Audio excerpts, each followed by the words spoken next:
আমরা সরলরেখা আজকে আমরা দ্বিতীয় ভিডিও নিয়ে চলে এলাম। এটা স্থানাঙ্ক জ্যামিতির তৃতীয় ভিডিও।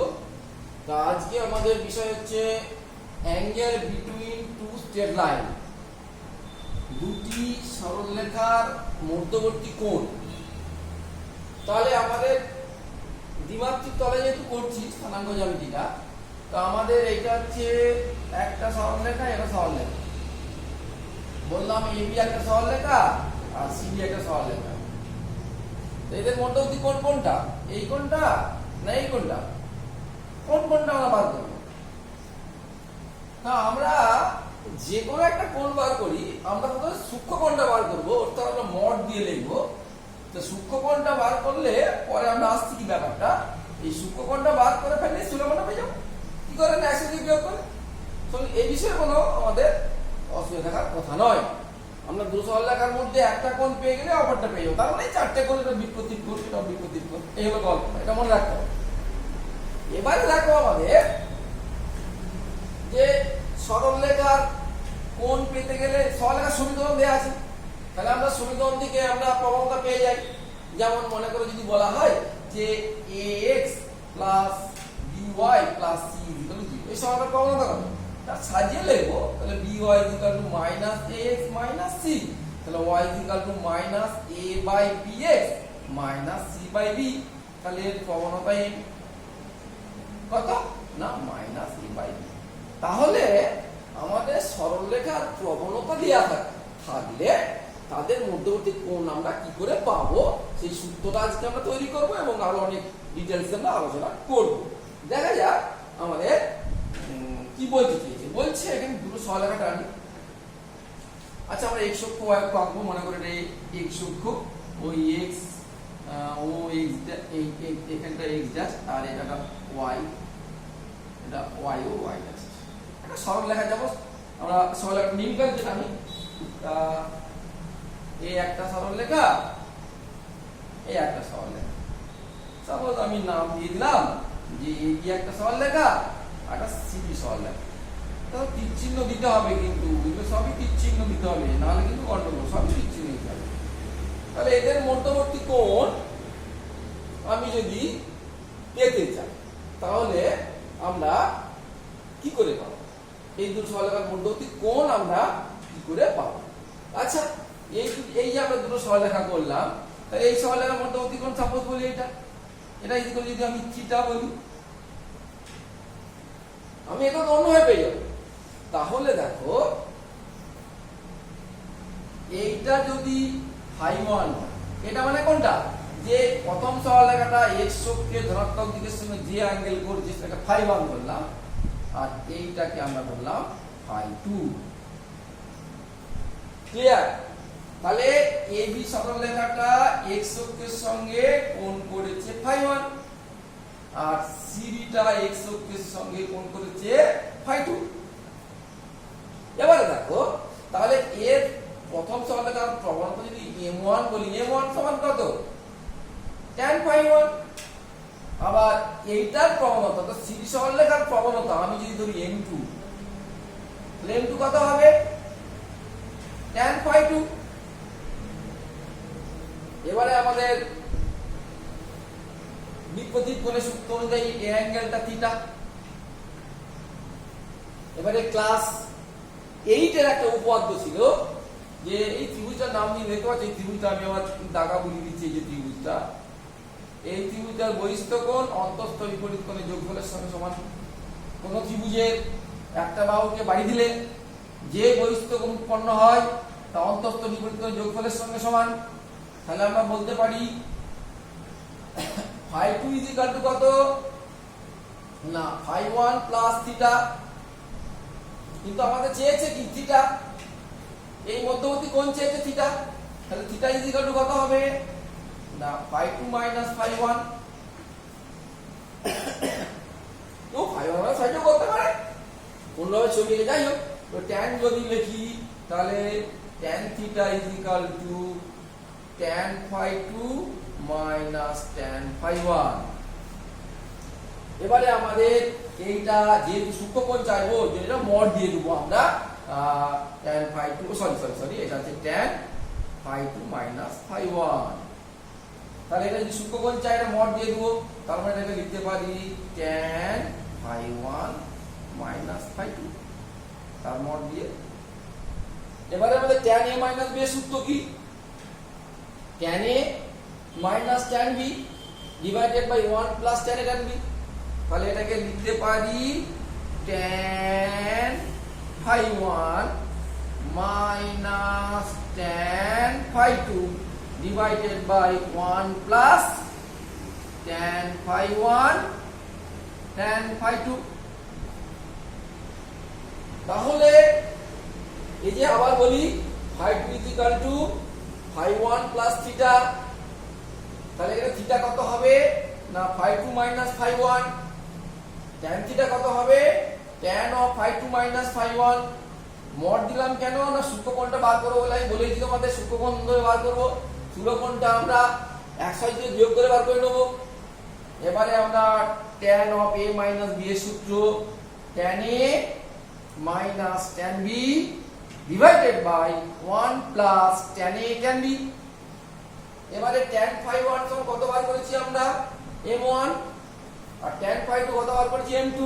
তাহলে কত হবে না is equal to m1 minus m2 divided by 1 plus m1 m2। কিন্তু এখানে মড চিহ্নটা থাকবে। কোনটা বড় কোনটা ছোট আমরা জানি না। এবারে দেখো তাহলে আমাদের সূত্রটা কি দাঁড়ালো, অতএব tan theta is equal to m1 minus m2 by 1 plus m1 m2। এবারে এই যে m1 m2 এর মান দেয়া থাকবে, না হলে সরলরেখার সমীকরণ দেয়া থাকলে আমি তাদের প্রবণতা m1 প্রবণতা m2 পেয়ে যাব। কোণ দেয়া থাকলেও আমি tan ধরে নিয়ে তার প্রবণতা কোণ পেয়ে যাব।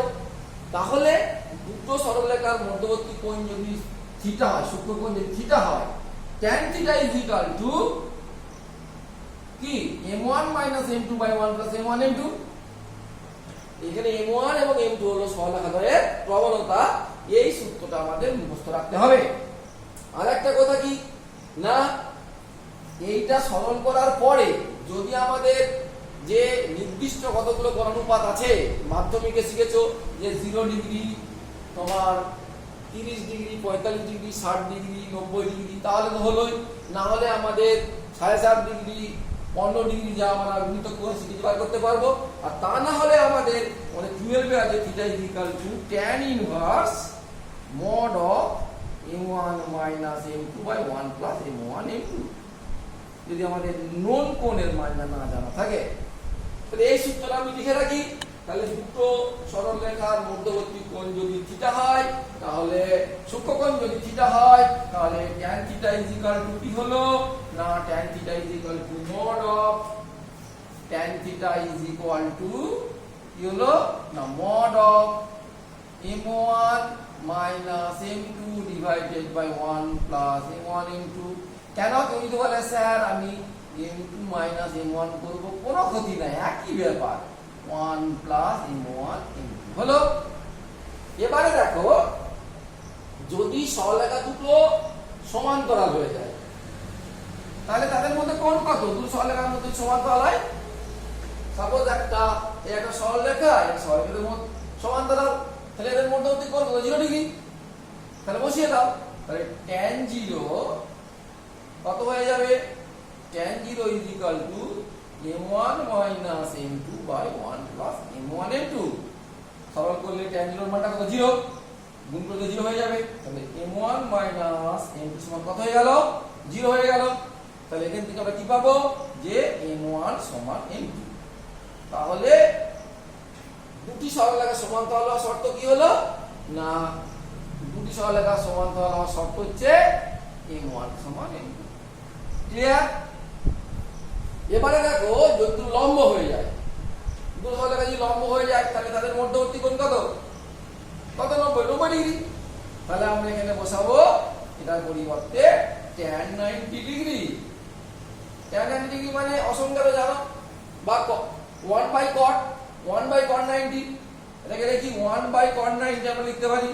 cot 90 is equal to m1 minus m2 by 1 plus m1 m2 quadrant মান 0 তাহলে গুণ করা হয় সঙ্গে গুণ তার মানে 1 plus m1 m2 is equal to 0 তার মানে m1 m2 কত হয়ে গেল -1 তাহলে দুটো সরলরেখা লম্ব হওয়ার শর্ত কি না m1 m2 is equal to -1 এখন প্রশ্ন দাঁড়াচ্ছে যে আমার যদি প্রবণতা দেয়া থাকে তাহলে এই সূত্র করব তাহলে আমি কি বললাম তাহলে প্রবণতা বার করে নেব সেটা বড় হবে সেই জন্য আমি স্ট্যান্ডার্ড আরো কতগুলো ফর্মুলা আমি করে দিয়ে দেখাচ্ছি দেখো বলছে দুটো সরলরেখা একটা সরলরেখার সমীকরণ দেওয়া আছে a1x + b1y + c1 = 0 আর একটা সরলরেখার সমীকরণ দেওয়া আছে আচ্ছা প্রথমটা লিখে দিই a1x + b1y + c1 = 0 আর সরলরেখার সমীকরণ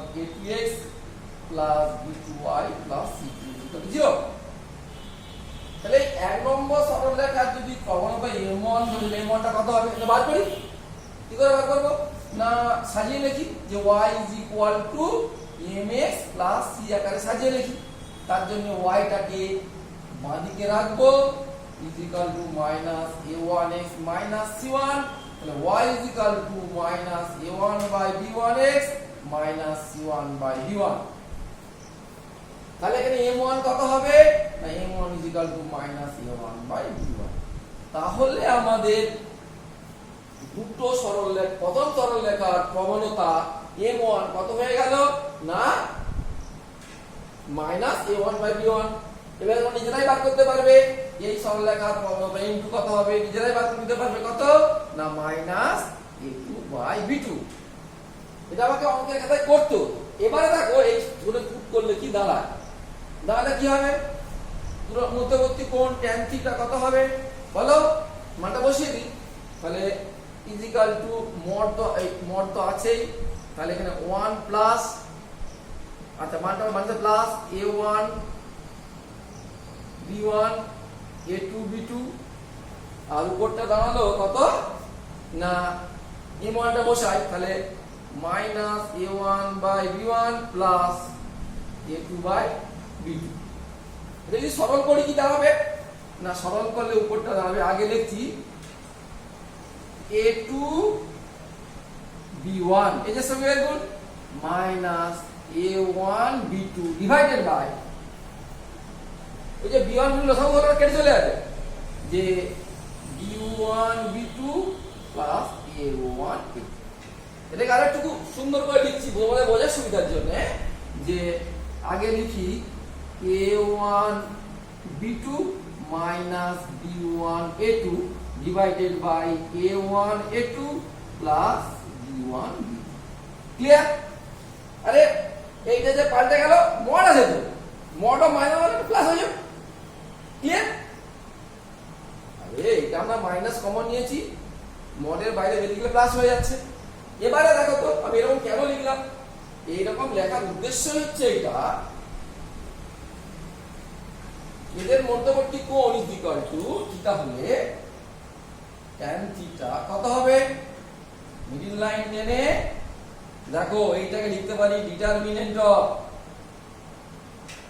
a1 b1 a2 b2 দেখো গুণ করলে a1 b2 minus b1 a2 আমি আগের দিন শিখিয়েছি a1 b2 minus b1 a2 আর যেটা কত হচ্ছে a1 a2 plus b1 b2 তার মড এই সূত্রটা তোমাদের বইয়ে না এটা ভালো করে তুলে নাও এই ভিডিও থেকেই তুলে নাও দুটো সরলরেখার মধ্যবর্তী কোণ যদি θ হয় তাহলে tan θ দেখো প্রথম সরলরেখার সমীকরণ আছে a1 a2 a1 b1 দ্বিতীয় a2 b2 লিখে দিলাম এবারে কি x এর সহগগুলোর গুণ a1 a2 plus b1 b2 তাহলে প্রবণতা বার করার দরকার নাই আমরা এমনি করতে পারবো এই সূত্রটা ভালো করে তুলে নাও যে দুটি সরলরেখার মধ্যবর্তী কোণ θ হলে কোন সরলরেখা যার সমীকরণ দেওয়া আছে যে a1 জানি b1 জানি c1 জানি a2 জানি b2 জানি c2 জানি সেক্ষেত্রে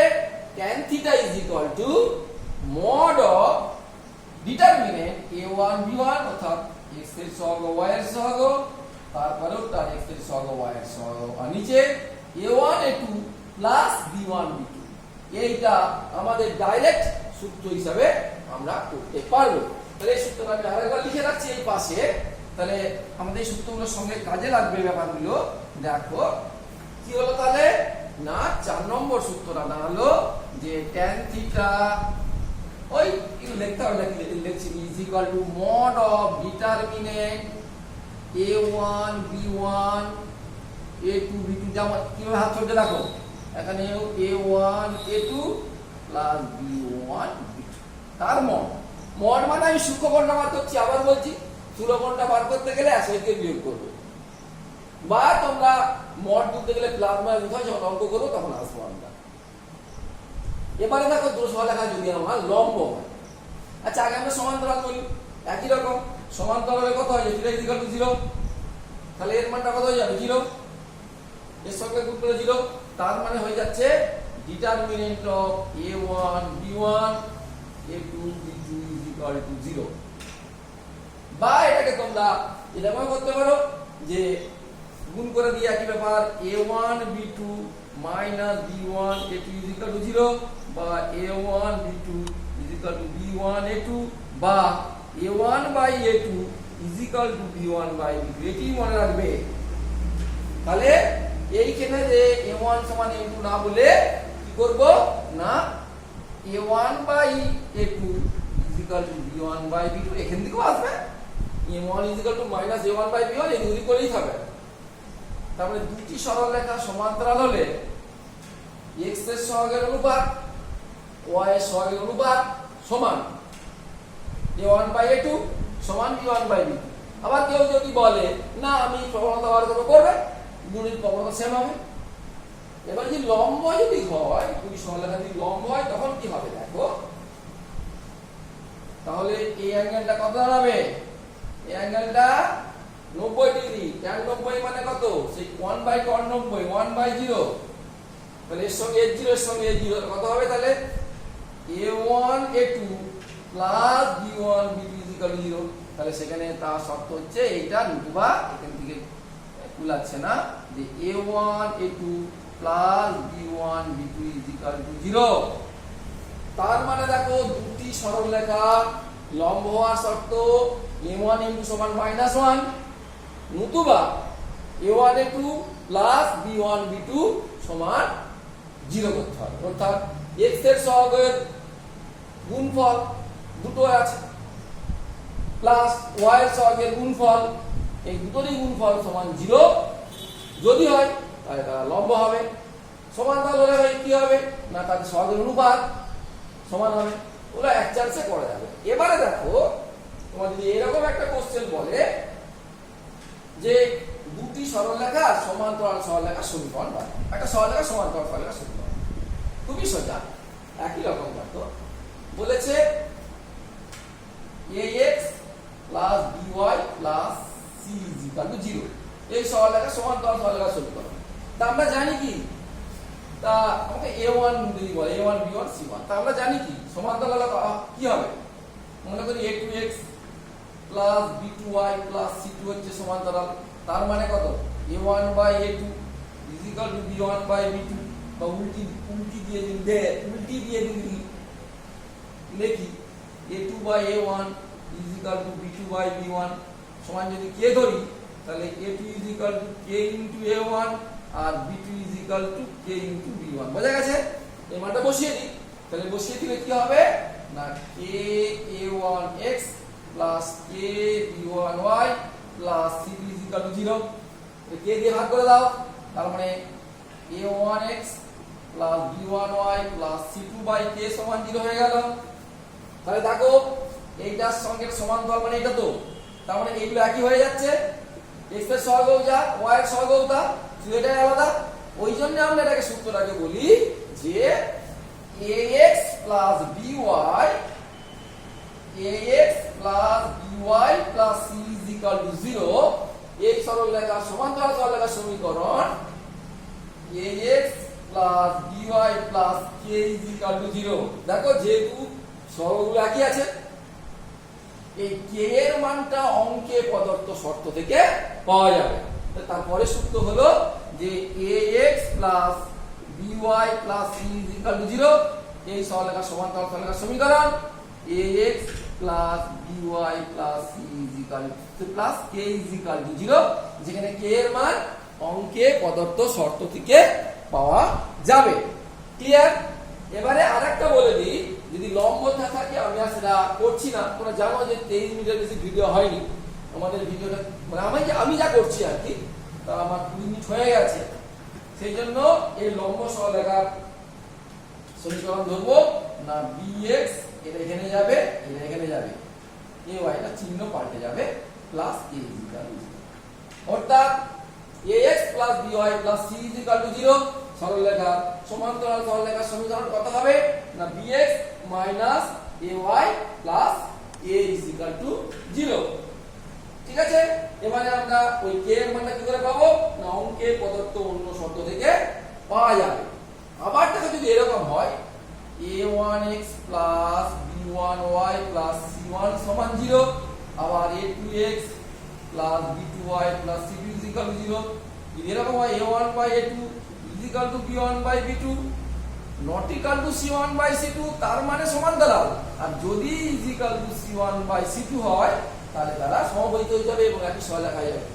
তোমরা জানো যে সমাধান করলে ছেদবিন্দু পাওয়া যায়, আর মাধ্যমিকে ওই সরলরেখার এই সমাধানগুলো শেখানো হয়েছিল, সেখানে কনসেপ্ট ছিল যে একটি সমাধান থাকবে, অসংখ্য সমাধান থাকবে, কোনো সমাধান থাকবে না, একই রকম ব্যাপার। যদি একটি সমাধান থাকে তাহলে সেক্ষেত্রে কি হবে না a1 by a2 not equal to b1 by b2 তাহলে অসমান্তরাল হবে, আর যদি সমান্তরাল হয়ে যায় তাহলে কোনো সমাধান থাকবে না, আর সমপদিত হলে অনেক সমাধান থাকবে। এইরকম কেস একটু ভালো করে ভাববে। আশা করি এই সরলরেখার দ্বিতীয় ভিডিওটা তোমরা ভালো করে করতে পারবে, তোমরা অঙ্কগুলো করে নিতে পারবে। তাহলে আমি সূত্রগুলো আরেকবার বলে দিচ্ছি।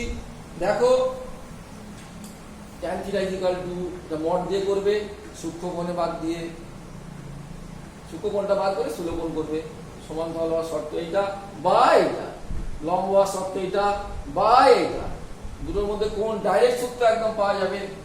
আর দুটি সরলরেখা সমান্তরাল হলে এই সরলরেখা সমান্তরাল সরলরেখার সমীকরণ এইগুলো একই থাকবে প্লাস a সমান 0, আর লম্ব হলে কি হবে না এই যে বললাম লম্ব হওয়ার শর্ত, এই লম্ব হওয়ার শর্ত a1 এ আমাদের 1 নম্বর 2 নম্বর 3 নম্বর 4 নম্বর 5 এটা 6, তাহলে ছখানা সূত্র আমাদের শেখানো হলো। আশা করি এই ভিডিওটা যদি বারবার কয়েকবার দেখো তাহলে তোমরা অঙ্কগুলো বাড়িতে করতে পারবে।